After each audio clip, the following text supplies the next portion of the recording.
네, 소규모 개방 경제인 우리나라가 러시아 제재에 동참하면서 그 여파가 어디까지 미칠지 관심이 뜨겁습니다. 증권부 지수희 기자와 짚어봅니다. 지 기자, 먼저 이 전쟁 상황 현재 어디까지 왔는지 좀 상황을 살펴볼까요? 네, 러시아가 우크라이나를 점령한 지 일주일이 됐습니다. 어젯밤에 러시아는 우크라이나의 남부 도시 헤르손을 점령했는데요. 먼저 러시아 국방부 대변인의 이야기부터 들어보시겠습니다. Российскими подразделениями вооруженных сил взят под полный контроль областной центр Херсон. Гражданская инфраструктура, объекты жизнеобеспечения населения и городской транспорт работают в повседневном режиме. Недостатков в продовольствии и товарах первой необходимости город не испытывает.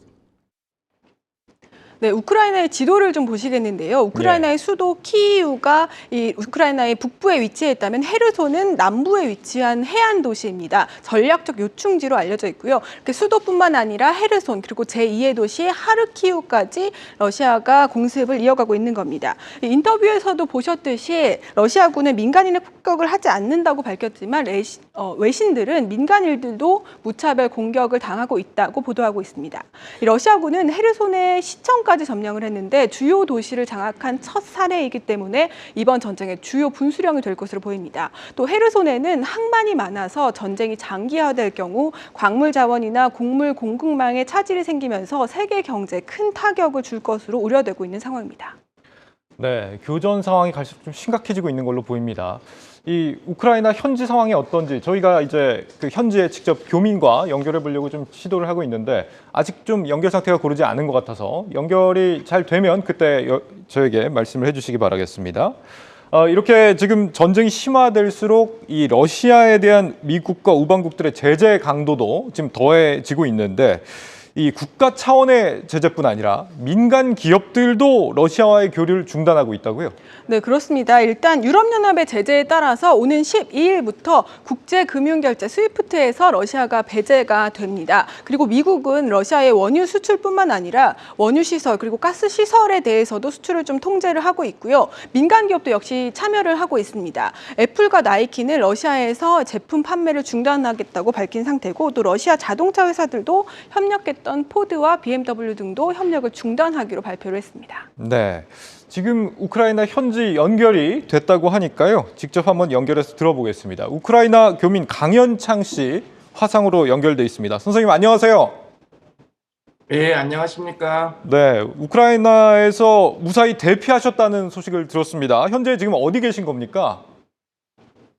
예, 지금 우크라이나에서 육로로 헝가리로 왔는데요. 그 헝가리에서도 좀 난민 문제로 좀 사태가 좀 안 좋아지는 것 같아서 지금 독일로 와 있습니다. 아, 독일에 계시는군요. 지금 좀 적잖이 좀 놀라고 불안하셨을 텐데 무사히 넘어가셨다니까 좀 다행입니다. 독일에 계시지만 지금 우크라이나 현지 소식도 계속 접하고 계시죠? 네, 지금 현지에서 10년 정도 일했고 가족분들도 좀 많이 남아 계신 예, 현지 상황 많이 접하고 있습니다. 네, 아 가족분들도 계시는군요. 들어보시기에 지금 현지 상황이 어떻다고 하던가요? 외신 보도에서도 많이 알려져 있지만 민간인 피해가 너무 많습니다. 특히 일부 도시 같은 경우에는 민간인 지역 융단 폭격이 이루어지고 있고요. 예. 그다음에 이제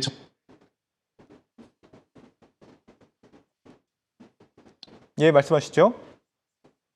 네, 일반 이제 신해전이 교전이 이루어지면서 그 파편이랑 폭격이 엄청난 인명 피해를 발생하고 있는 상황입니다. 그래서 차후에 아마 추후 집계가 이루어지면 사망 사상자는 더 늘어날 것 같습니다. 그렇군요. 지금 현재 우크라이나에 진출한 한국 기업들도 뭐 삼성, LG를 비롯해서 뭐 여러 곳들이 있는 걸로 알고 있는데 우리 기업들 피해 소식 관련해서는 혹시 뭐 접하신 내용 같은 게 있으십니까? 예, 우크라이나 항구 도시에 포스코 대우가 이제 곡물터미널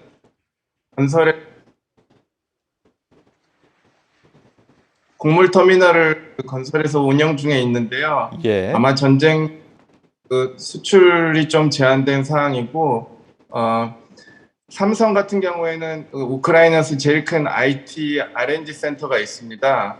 그래서 그쪽에도 조금 이제 인원들이 다 하는 바람에 문제가 있을 것 같고, 그다음에 한국 IT 그다음에 자동차 기업이 우크라이나에서도 굉장히 선전을 하고 있거든요. 그래서 소매품 판매 그다음에 IT나 그 자동차 판매에 좀 타격이 있습니다. 예. 지금 우크라이나 가스 회사에 재직 중이시라고 그렇게 들었습니다. 유럽으로 가는 가스관은 현재 지금 어떤 상태인지 파악이 좀 되십니까? 예, 그 실시간 파악하고 있고요.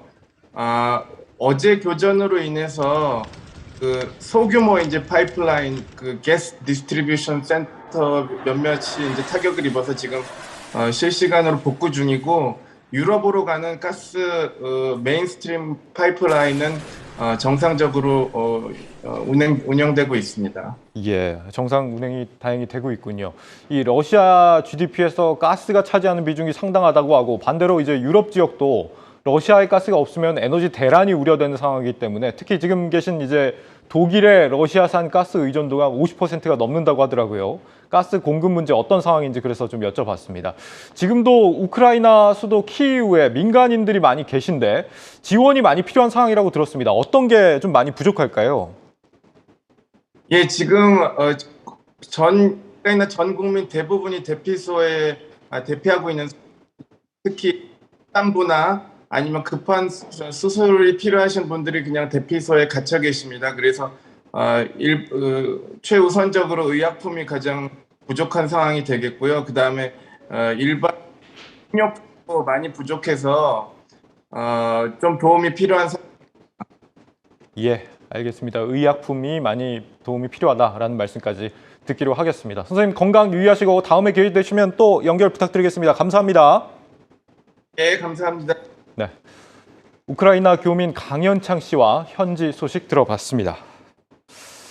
네, 앞서 지금 얘기한 스위프트 배제, 지 기자가 잠깐 얘기를 했는데 이 금융계의 어떻게 보면 핵무기다 이렇게도 평가를 하고 있습니다. 이런 제재 움직임에 대해서 러시아는 어떻게 반응을 하고 있습니까? 네, 러시아도 좀 강한 대응을 내놓고 있기는 합니다. 일단 외환 거래를 외환 반출을 막기 위해서 러시아 증시는 사흘 연속 지금 폐장이 됐습니다. 예. 그리고 외화 거래와 외환 반출이 제한되고 있는 상황이고요. 환율 방어를 위해서 기준금리도 이렇게 20%까지 올려놓은 상태입니다. 모두 스위프트에 대응하기 위한 조치고요. 또 자국 기업들을 보호하기 위해서 세금 면제 등의 조치를 내놓고 있습니다.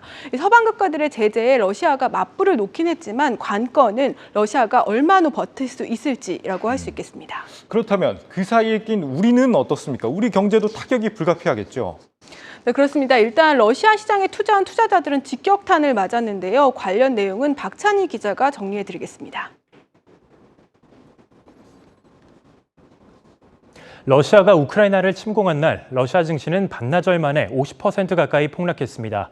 이 코스피 지수가 하루아침에 1350선까지 내려왔다고 하면 조금은 감이 오실 텐데요. 대혼란을 겪은 것은 이 외환 시장도 마찬가지였습니다. 1월 달만 해도 달러당 75루블에서 거래가 되던 러시아 루블화는 현재 달러당 100루블에서 거래가 되면서 연초 대비 35%나 떨어졌습니다. 러시아 중앙은행은 금융시장 붕괴를 막기 위해 모스크바 거래소의 주식 거래를 재개하지 않을 것이라면서 지난 28일부터 오늘까지 4거래일 동안 거래가 중지된 그런 상황입니다. 상황이 이렇다 보니 러시아 증시와 관련된 국내 금융상품도 급락세를 면치 못하고 있습니다. 국내 러시아 관련 펀드는 모두 9개인데요. 2월 마지막 거래일 기준 평균 수익률은 연초 대비 50% 가까이 빠졌고 또 러시아 기업을 편입하고 있는 다른 펀드들의 상황도 매한가지입니다. 좋지 못한 상황인데요. 특히 러시아 증시 거래 중단으로 이 자금 회수까지 어렵게 되면서 운용사들은 일제히 펀드 환매 중단을 선언하고 있습니다. 국내 러시아 펀드 중 가장 많은 설정액을 갖고 있는 이 한화자산운용은 지난 28일부터 펀드 환매를 중단한 상황이고요. KB자산운용은 어제부터 그리고 신한자산운용은 오늘부터 환매가 중단된 상황입니다. 다만 유안타증권은 러시아 증시 상장 기업의 경우 이 환매가 어렵겠지만 다른 곳에 상장된 러시아 기업이라면 해당 국가의 제재 여부 등에 따라서 일부 기업의 경우 환대가 가능할 수도 있다라고 설명을 했습니다. 여기에 국내 증권사들은 미 재무부 해외자산 통제실의 제재로 인해서 러시아 기업과 ETF 거래가 사전 예고 없이 중단될 수도 있다라고 설명을 했습니다. 현재 제재 리스트에 올라서 거래가 불가능한 이 미국 거래소에 상장된 러시아 기업으로는 매첼, 오존홀딩스, 키위, 넥스터스 등이 있습니다. 국내 유일 러시아 ETF인 한국투자신탁운용의 러시아 MSCI ETF 역시 러시아와 우크라이나의 갈등이 격화되기 시작한 지난 17일부터 오늘까지 무려 50%가 넘는 하락률을 기록하고 있습니다. 지정확정 리스크와 이 한국거래소 투자 유의 종목 지정 예고, 그리고 MSCI 신흥국 지수 퇴출, 이 세 가지가 이 ETF의 하방 압력을 가하고 있는 상황입니다. 블룸버그 통신 기사도 함께 살펴보도록 하겠습니다. MSCI와 FTSE 러셀은 거래가 불가능한 러시아 증시를 이 주요 지수에서 제거했다라고 보도하고 있습니다. 한편 자산운용사들은 이 펀드 환매 중단에 대해서 환매가 재개되기 전까지 투자자들은 기다릴 수밖에 없는 그런 상황이다라는 입장을 내놨는데요. 신한 자산운용 관계자는 현재 러시아 증시의 거래 중단뿐만 아니라 지급 결제 문제도 얽혀 있어서 구체적인 환매 재개 시점을 예상하기 어렵다라는 의견을 내놨고요. 한화자산운용에서 러시아 파트를 담당하고 있는 이 김종육 펀드 매니저는 러시아 증시는 전쟁이 없었다면 원자재 가격 급등과 맞물려서 상승 여력이 충분한 시장인데 최근 경제적 요인 외에 우크라이나 침공 등 정치적 요인이 대거 개입되면서 미래를 예측하기 어렵게 됐다라고 설명을 했습니다. 전쟁이 발발하기 전 수준까지 회복하려면 상당한 시간이 걸리겠지만 장기적인 관점에서는 그래도 상승 여력이 남아있다라는 설명입니다. 다만 러시아 우크라이나 사태가 아직 현재 진행형이고 이에 따라서 글로벌 금융시장이 요동치고 있는 만큼 이 투자에 각별한 주의가 필요하다는 게 증권사들의 공통된 의견입니다. 지금까지 한국경제TV의 박찬희였습니다. 네, 박찬희 기자 잘 들었습니다. 우크라 사태에 영향을 받는 시장하면 이 시장도 빼놓을 수가 없습니다. 바로 가상자산 시장입니다. 루블화 가치가 폭락하니까 그 해칭 수단으로 비트코인 수요가 늘면서 가격이 치솟았는데 서방 세력들이 이번에는 이 시장에 대한 제재에 나설 조짐입니다. 정호진 기자 리포트 보시고 이어가겠습니다. 80조 원, 러시아와 우크라이나의 전쟁 소식으로 사라진 비트코인의 시가총액입니다. 2월 17일 하루에만 비트코인 가격이 7% 가까이 급락한 건데요. 이후 4,200만 원 선까지 내려앉았던 비트코인 가격은 2월 28일 하루에만 13% 가까이 급등하며 현재는 전쟁 이전 수준까지 회복됐습니다. 전쟁으로 자산을 보관할 수단을 찾던 사람들이 비트코인에 시선을 옮겨갔기 때문입니다. 러시아에선 국제적인 금융 제재와 루블화의 가치 폭락을 피하기 위해 코인 매수세가 급증했습니다. 같은 기간 우크라이나에서도 비트코인과 스테이블 코인의 거래량이 크게 늘었습니다. 우리가 자산을 저장해 놓을 수 있는 곳이냐? 그러면은 얘기 나오는 게 금이랑 비트코인이에요. 코인의 그 수요가 전쟁이 장기화될수록 더 러시아뿐만이 아니라 다른 이제 선진국들로도 점점 번질 것. 다만 오늘 오후 유럽연합 등은 러시아에 대한 규제 대상에 가상자산을 포함하는 방안을 검토한다고 밝혔습니다. 이는 러시아가 제재를 우회할 수 있는 통로를 차단하기 위한 조치로 해석됩니다. 현재 바이낸스와 같은 대형 거래소가 제재에 참여하고 있지는 않지만 코인 시장의 불확실성은 다시 커지고 있습니다. 한국경제TV 정호진입니다. 네, 이번에는 우리 기업들 얘기를 좀 해보죠. 원자재 가격이 지금 치솟고 있는데 우리 기업들 부담이 얼마나 될까요? 네, 이렇게 원자재 가격이 오르는 게 기업들에 큰 타격을 줄 수 있습니다. 국제 유가 흐름을 보면요. 지난해 말 약 배럴당 66달러 수준에서 어제는 110달러를 넘어섰습니다. 예. 전문가들은 원자재 상승이 증시에서 중요한 변수로 작용을 하기 때문에 계속 모니터링할 필요가 있다고 보고 있습니다. 직접 이야기를 들어보시겠습니다.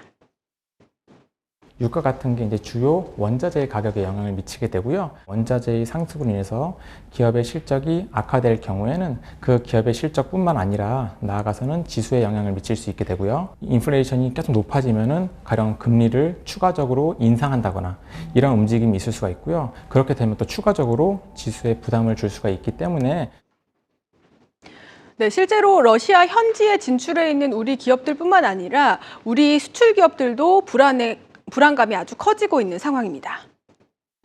네, 관련해서 리포트가 러시아의 우크라이나 침공으로 우리 기업들이 가장 우려하는 부분은 공급망 붕괴에 따른 원자재 수급 불안입니다. 공급이 불안정할 거란 우려에 국제유가는 11년 만에 배럴당 110달러를 돌파했고 천연가스 가격은 한 달 만에 20% 넘게 올랐습니다.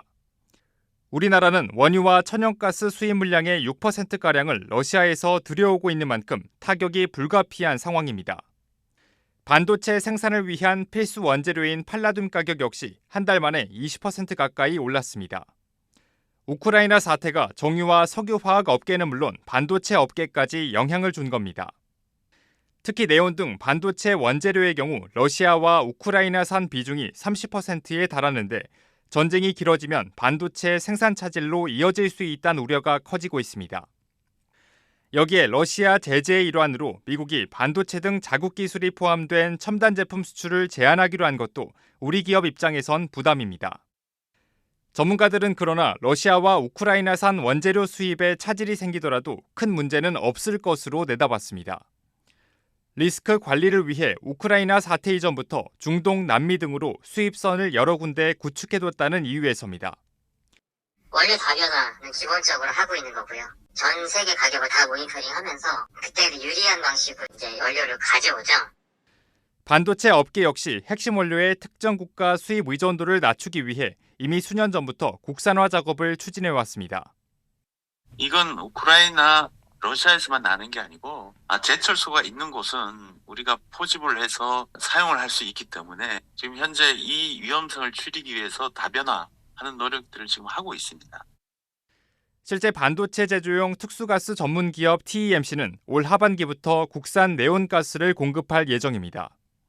우리 기업들은 러시아에 대한 국제사회의 제재로 당장 큰 충격은 받진 않겠지만 사태가 장기화될 경우를 대비해 대책 마련을 서두르고 있습니다.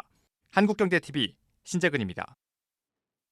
네, 이런 수출 기업 부담, 아무래도 이 중소기업들이 체감하는 수준이 훨씬 더 심각할 수밖에 없겠죠. 어느 정도인지 한국무역협회에 저희 취재기자가 나가 있는데 상황 들어보겠습니다. 김수진 기자 전해 주시죠. 네, 저는 지금 한국무역협회에 나와 있습니다. 한국무역협회는 러시아, 우크라이나 사태와 관련해 다양한 기업을 대상으로 긴급 애로 접수 창구를 운영하고 있는데요. 긴급 대책반은 중소기업들의 피해가 270건 이상 접수될 정도로 있다고 설명합니다. 실제 러시아로 감귤 등을 수출하는 한 중소기업을 살펴보면 외화국의 반출 금지 조치로 170만 달러 상당의 수출 대금을 회수하지 못하고 있다고 합니다. 국내 중소기업의 러시아 수출액은 27억 5천 달러, 우크라이나는 3억 3천 달러 수준이며 각각 전체 수출의 2.8%, 0.3%를 차지하고 있어 중소기업들의 타격은 불가피할 전망입니다. 한국무역협회 우크라이나 사태 긴급대책반 조용석 실장님 모시고 현 상황에 대해 이야기를 나눠보도록 하겠습니다. 실장님 안녕하세요. 네, 안녕하세요. 네, 현재 애로사항 건수 얼마나 접수됐습니까? 네, 저희 무역협회에서 운영한 긴급대책반에 2월 24일부터 오늘 현재 3시까지 접수된 총 애로 접수 건수는 270여 건에 달하고 있습니다. 특히 미국, EU의 대러시아 압박이 전방위적으로 증가하면서 기업의 애로사항 접수는 더욱더 증가하고 있는 상황입니다. 네, 접수된 건수 중 중소기업이 대기업보다 훨씬 많은 비중을 차지하고 있다고 들었습니다. 사실인지 궁금하고요. 업종 중에서는 어떤 쪽이 많고 또 주로 어떤 애로사항을 호소하나요? 네, 안타깝게도 우리 중소기업들의 애로 접수가 상당히 증가하고 있고요. 산업별로 보면은 일반 기계, 자동차, 전자, 화장품, 식품, 전 방위적인 애로사항이 접수되고 있습니다. 대부분 저희 센터에 접수된 애로사항 중에 60% 이상이 대금 결제와 관련된 애로사항입니다. 네, 그리고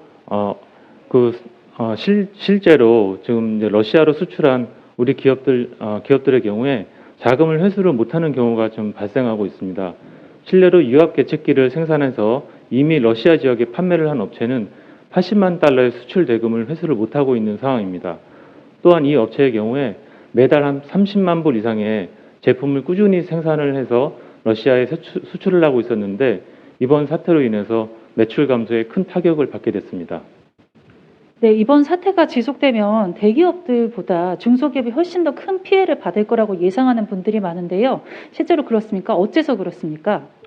네, 잘 아시겠지만 우리 중소기업은 대기업에 비해서 사업 포트폴리오가 다각화되지 못하고 있는 현실입니다. 특히 자금 운영에 상당히 어려움을 현재도 겪고 있고요. 그래서 자금 때문에 어려움을 많이 겪고 있는 상황입니다.